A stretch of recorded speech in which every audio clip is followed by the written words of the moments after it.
안녕하세요. 최진호입니다. 최진호의 신앙탐구 146번째 시간입니다. 오늘은 버림받는 사울이라는 제목으로 말씀을 나누겠습니다. 하나님은 당신께서 선택하신 백성인 이스라엘을 애굽의 종살이에서 구출하셔서 가나안 땅으로 인도하시고 그곳에 정착하도록 하셨습니다. 이때까지 백성들을 다스리는 방식은 하나님이 직접 다스리는 신정체제였는데, 모세와 여호수아를 차례로 중재자로, 즉 백성들의 지도자로 세우셔서 이들에게 능력을 주시고 말씀을 주셔서 하나님의 뜻을 실행하도록 하셨습니다. 여호수아가 죽은 후에는 누구라고 할 만한 뚜렷한 지도자를 세우지 아니하시고, 외세의 침략이 있거나 위기의 때마다 사사를 세우셔서 위기를 극복하도록 하시곤 하였습니다.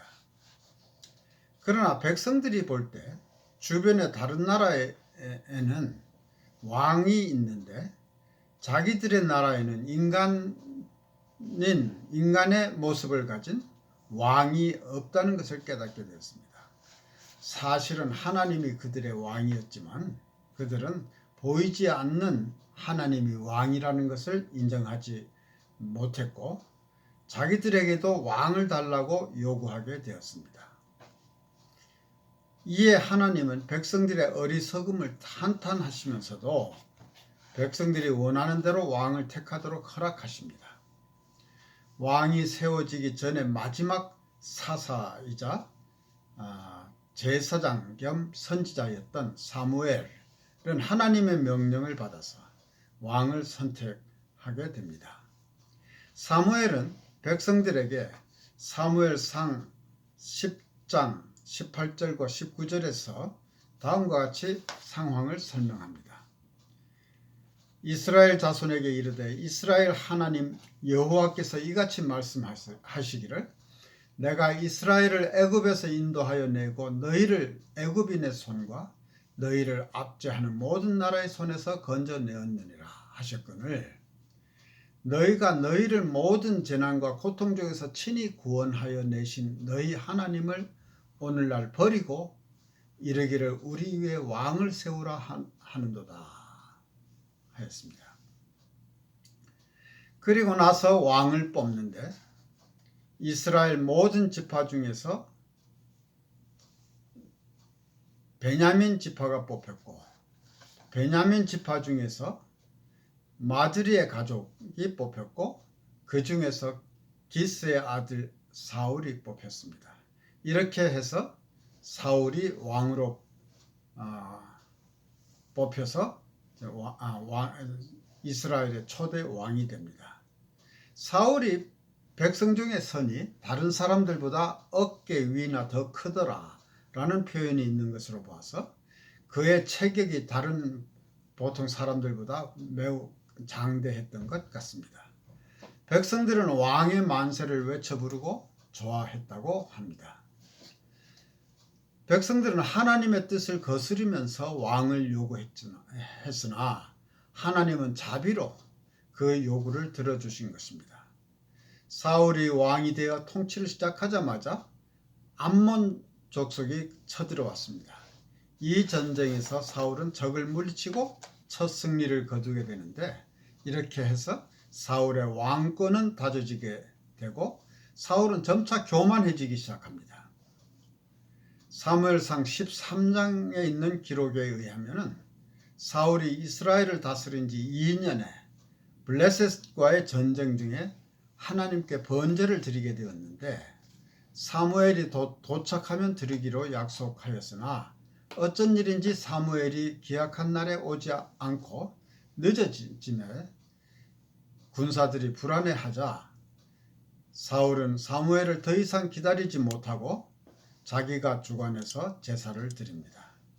사울이 번제 드리기를 마친 후에 사무엘이 도착했는데, 자기가 오기 전에 사울이 임의로 번제 드린 것을 알고 사무엘은 사울을 책망합니다. 구약의 율법에 따르면 하나님께 드리는 제사는 반드시 제사장이 중재하도록 되어 있었습니다. 아무리 왕이라 하더라도 제사장이 아닌 사람이 제사를 마음대로 드리면 안 되는 것이었습니다. 사무엘은 당시에 제사장이었으며 사울은 사무엘이 다소 늦더라도 기다렸어야 했는데 사울은 그러지 못하고 하나님의 율법을 어기고 마는 것입니다. 이에 사무엘이 사울에게 이르되 왕이 망령되이 행하였도다. 왕이 왕의 하나님 여호와께서 왕에게 명하신 명령을 지키지 아니하였도다 라고 하면서 왕이 하나님의 명령을 잘 지켰더라면 하나님께서 이스라엘 위에 왕의 나라를 영영히 세우셨을 것인데 지금은 왕의 나라가 길지 못할 것이라. 여호와께서 왕에게 명하신 바를 왕이 지키지 아니하였으므로 여호와께서 그 마음에 맞는 사람을 구하여 그 백성의 지도자를 삼으셨느니라 라고 선언합니다. 결국 하나님은 사울을 버리고 후임으로 다른 사람, 즉 다윗을 세우기로 작정하셨음을 공표한 것입니다. 사무엘상 14장 47절과 48절에서는 사울이 왕이 된 후 사방에 있는 모든 대적, 곧 모압과 암몬 자손과 에돔과 소바의 왕들과 블레셋 사람을 쳤는데 향하는 곳마다 이겼고 용맹있게 아말렉 사람을 치고 이스라엘을 그 약탈하는 자의 손에서 건졌다고 기록하고 있습니다. 사울이 왕이 된 후에 가는 데마다 전쟁에서 이기고 아주 승승장구하는 기간이 묘사되고 있습니다. 그러나 아말렉 족속을 칠 때에 사울은 또 한 번의 큰 잘못을 저지릅니다. 이스라엘이 출애굽하여 광야에서 지낼 때 아말렉은 이스라엘을 공격하며 괴롭힌 일이 있습니다. 하나님은 이 아말렉에 대해서 그들의 모든 소유를 남기지 말고 다 진멸하되 남녀 사람들의 남자나 여자나 가리지 말고 또 소아 즉 어린아이나 젖먹는 아이까지 다 죽이라고 하셨습니다.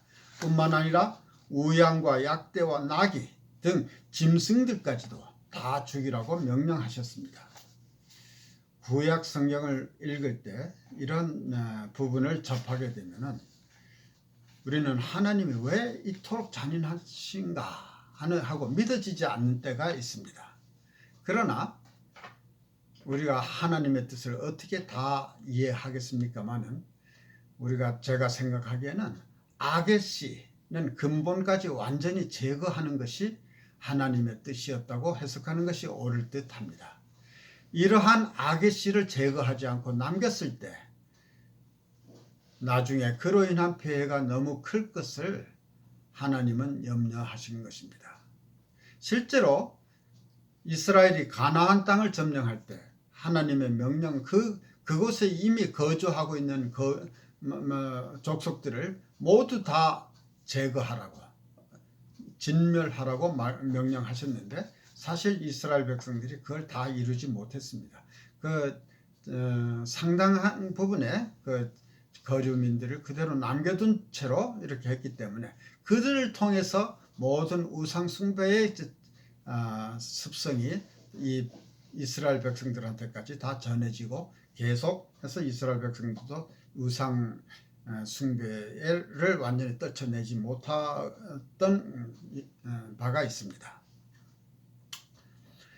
사무엘상 15장의 기록에 의하면 이스라엘은 아말렉과의 전쟁에서 완승하였는데 아말렉의 왕 아각을 사로잡고 그 모든 백성을 진멸하였으나 그 왕 아각과 그 양과 소의 가장 좋은 것 또는 기름진 것과 어린 양과 모든 좋은 것은 남기고 진멸하지 않고 가치 없고 낮은 것은 다 진멸하였다고 합니다.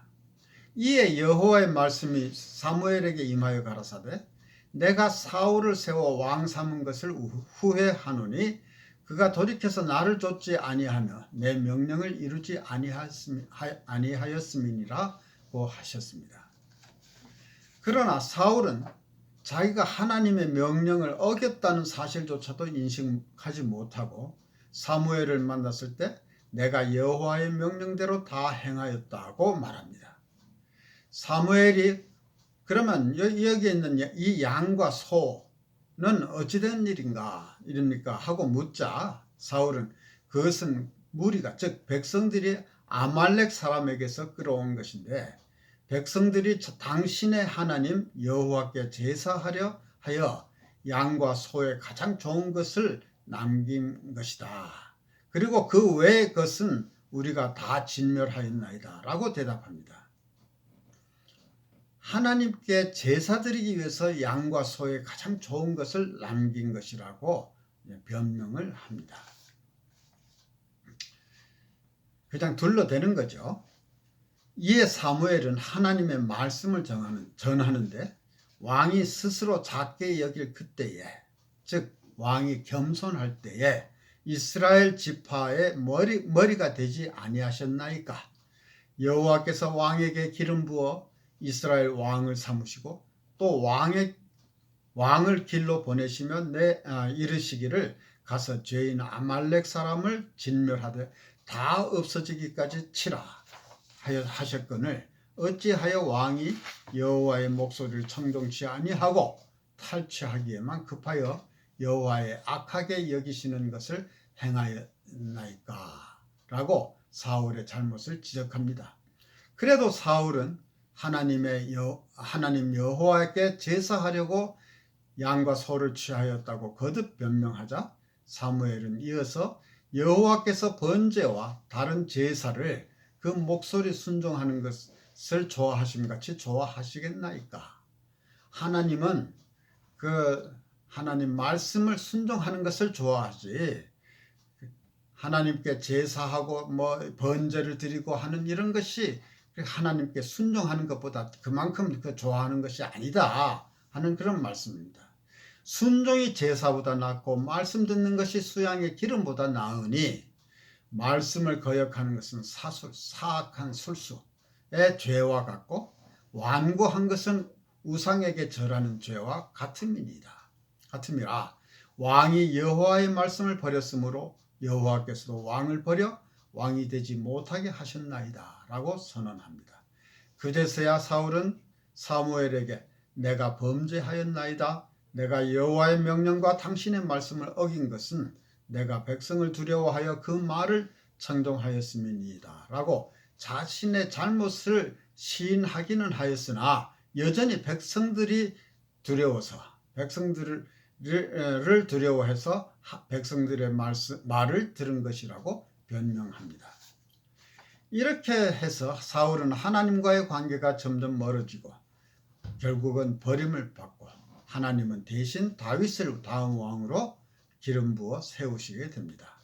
사울은 그 후에 다윗을 시기하여 그를 죽이려고 여러 차례 시도하였으나 성공하지 못하고 블레셋과의 전쟁에서 전사하게 됩니다. 그래서 그 후임으로 다윗이 다음 왕으로 추대되어 제2대 이스라엘의 왕이 됩니다. 하나님은 애초에 전 인류를 구원하시기 위해서 유다 지파에 속한 다윗의 혈통에서 구세주 예수님이 태어나시는 것으로 다 계획하고 계셨습니다. 그런데 하나님은 왜 처음부터 그냥 다윗을 이스라엘의 첫 번째 왕으로 세우시지 않고 사울을 세우셨다가 버리셨을까? 이 질문은 하나님은 많은 족속들 중에 왜 이스라엘을 자기 백성으로 택하셨는가? 라는 질문과 같은 맥락으로 생각할 수 있습니다. 하나님은 결코 이스라엘 백성이 다른 민족보다 더 착하거나 훌륭하기 때문에 택하신 것이 아닙니다.